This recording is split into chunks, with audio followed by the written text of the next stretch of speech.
My name is Aisha, and I am a simple girl. From a small town, I grew up in a small house with my parents, two brothers, and a younger sister. Life was not rich in money, but it was rich in love. My father worked hard to provide for us, and my mother always taught me that dignity and patience, a woman's crown. When I was a little girl, I dreamed of love like I had seen in dramas and movies, a husband who would hold my hand, protect me, and make me feel like I was the only woman in his world. Those dreams grew with me, and when I turned 22, my marriage was arranged. Like every girl, I had big hopes, but also big fears. Marriage is not just about clothes, food, or photographs.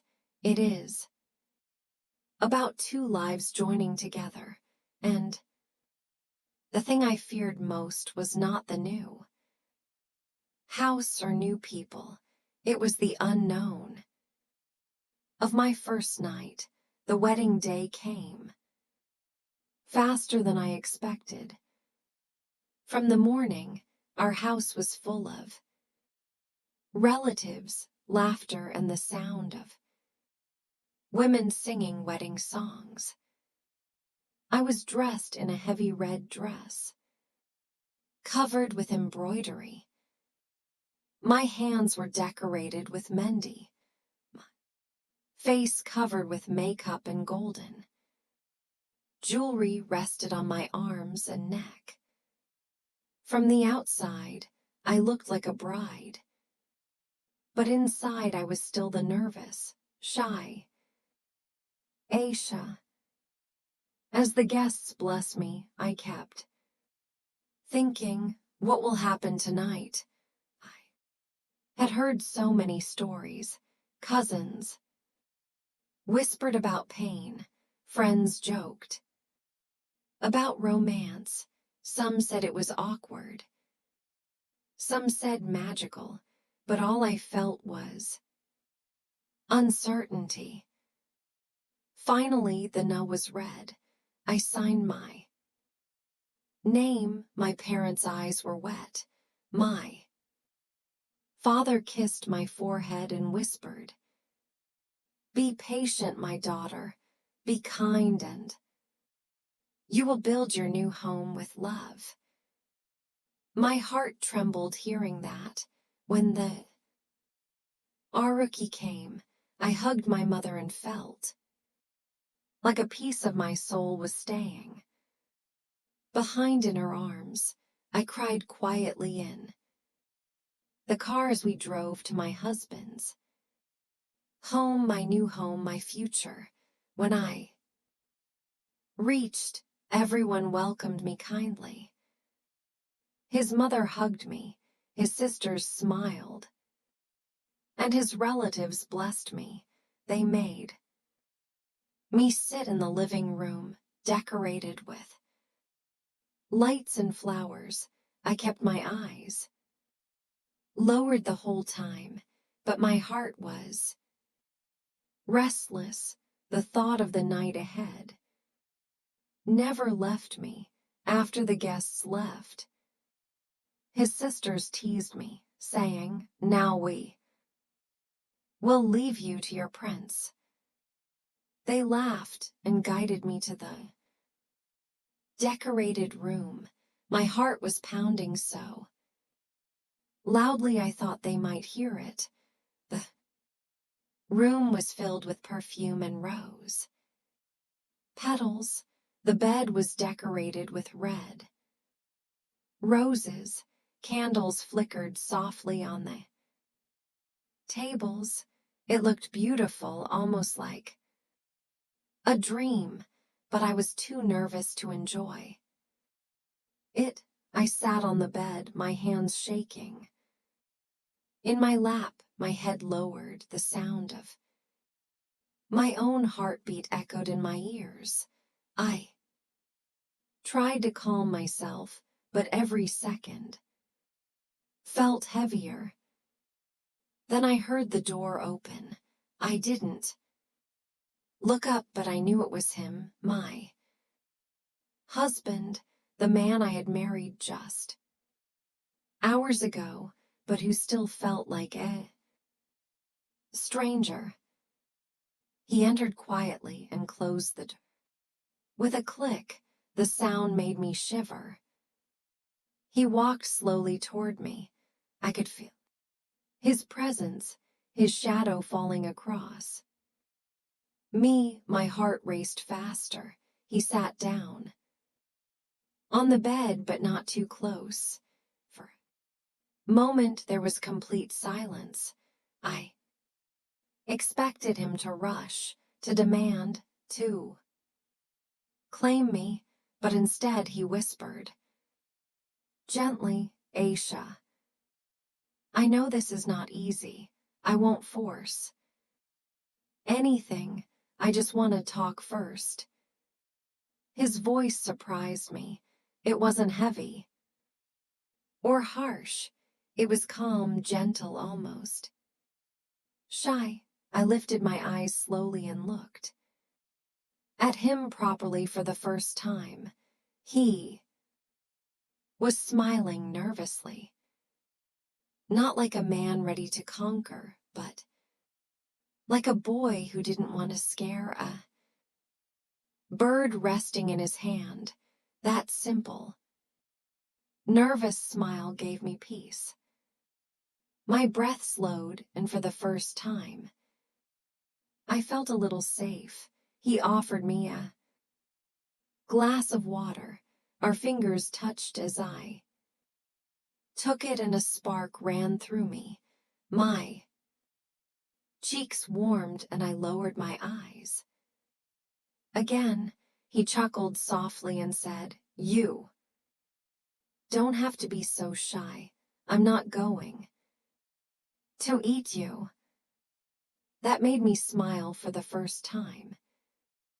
That night, just a small smile, but it broke the wall of silence between us. Instead of rushing into anything, he began talking about his life.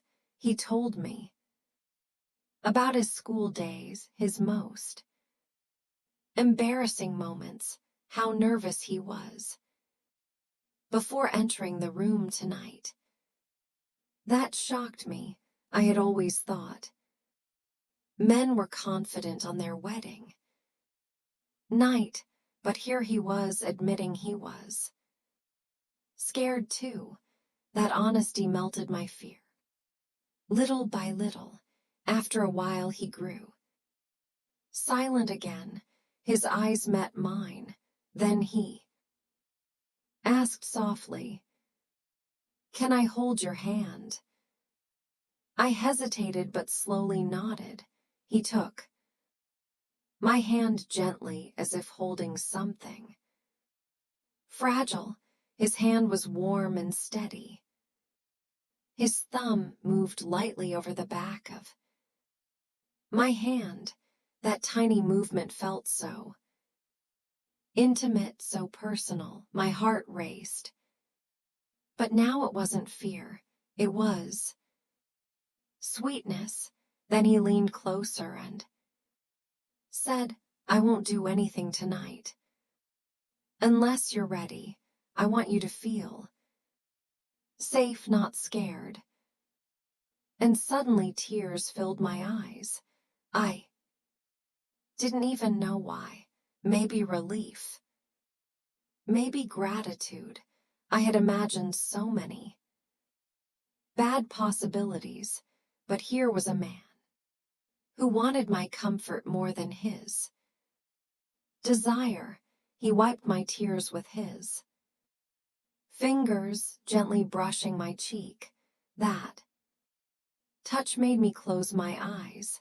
It wasn't lust, it was care, deep care. Then Slowly, he placed a kiss on my forehead. A long, warm kiss that seemed to touch my soul.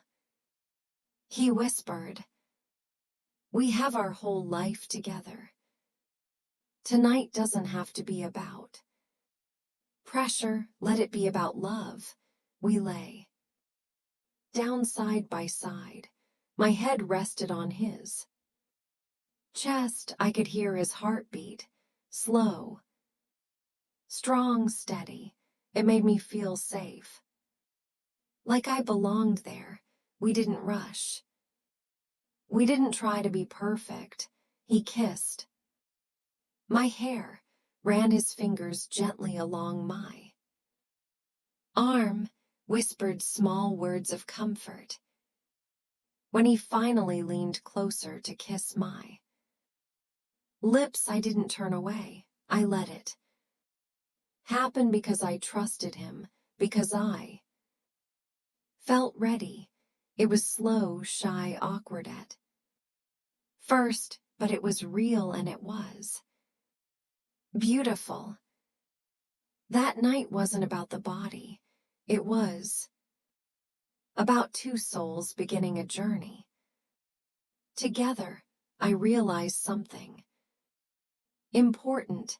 The first night doesn't have to be about fear or pressure.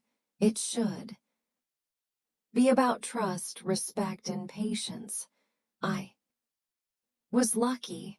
I had a husband who understood that. As I drifted to sleep in his arms, I thought, this is how love should begin. When the first rays of sunlight entered the room, I woke up slowly. My eyes opened, and for a moment, I didn't know where I was. Then I felt the warmth of his arms still around me, steady and protective. That's when I remembered. It was my first morning as a wife. I turned my head slightly. He was asleep, breathing calmly, his chest rising and falling. I stared at him for a while. I had never looked at a man so closely before. He looked peaceful, not the way I had imagined a husband. After the first night, a wave of gratitude washed over me. Gratitude that he hadn't rushed me, that he had respected my feelings, that he had given me love instead of fear. Quietly, I got up and stood before the mirror. My hair was messy, my makeup gone, my eyes still heavy with sleep. But I felt different, no longer only someone's daughter. I was now a wife, a partner, a woman who had begun a new journey. Just then I heard his sleepy voice, soft but playful. "Where are you running away so early?" "Mrs. Aisha." I blushed and turned. I wasn't running. I was just, he stretched, rubbed his eyes, and gave me a crooked smile. "Then come back, don't leave me alone on our first morning." His words, so simple, filled my heart with warmth.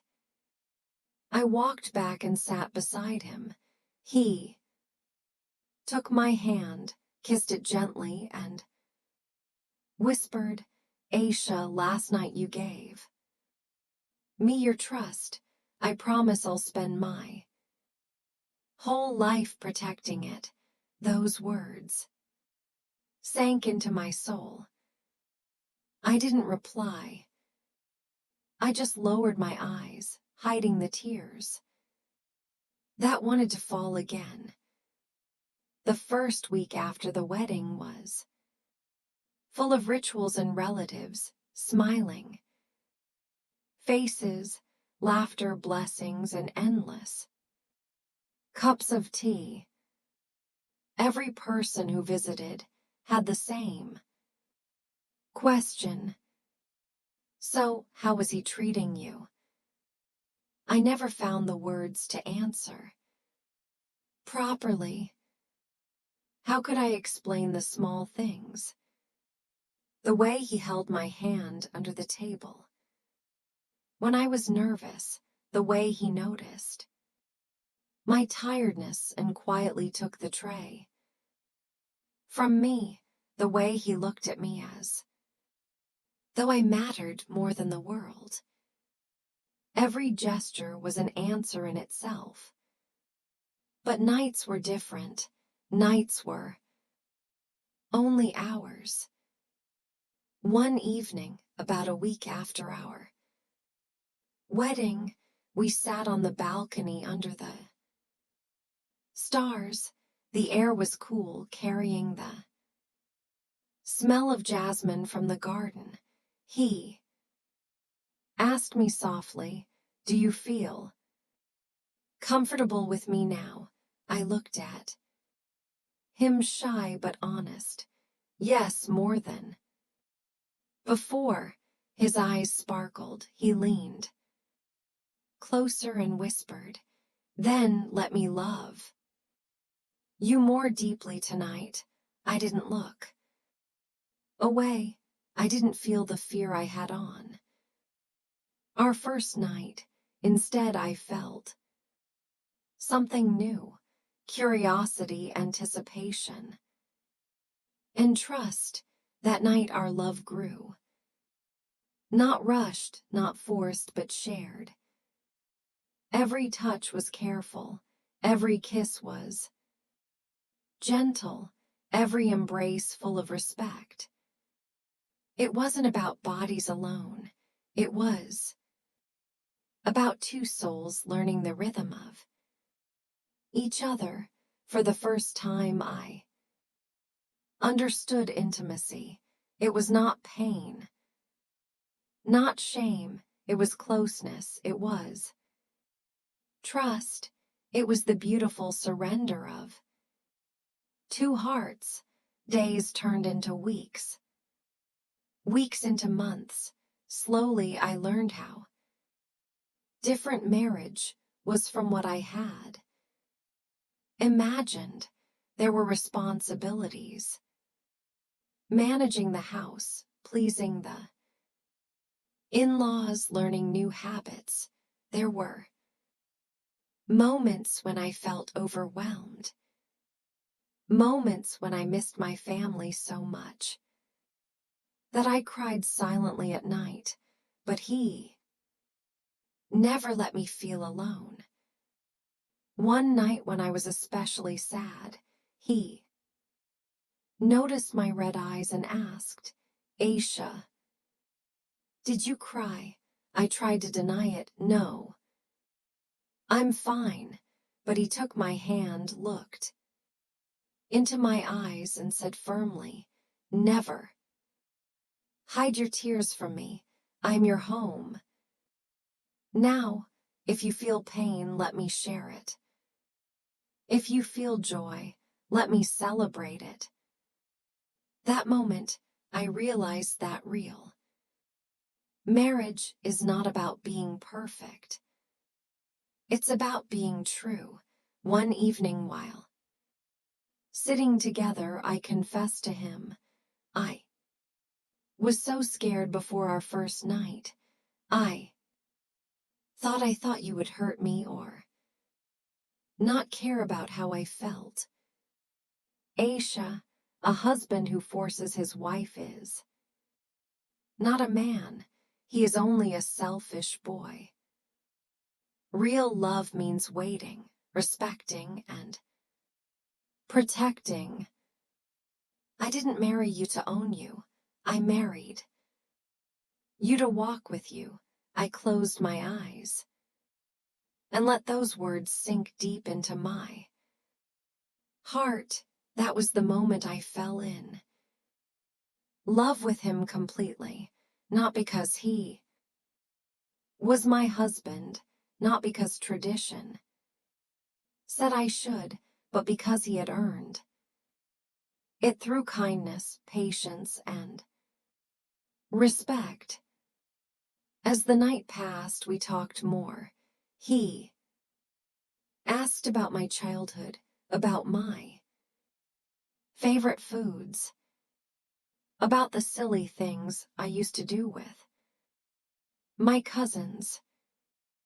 I laughed as I shared my little secrets, and he laughed too, telling me how he used to run from his strict teacher, or how he once broke a neighbor's window with a cricket ball and blamed it on the wind.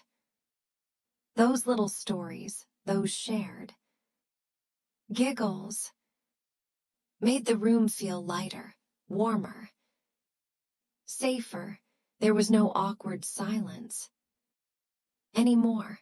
Instead, every word built bridge between us, and slowly, very slowly, I realized this was not just the first night of my marriage, it was the first night of a friendship, the beginning of a bond that could last a lifetime.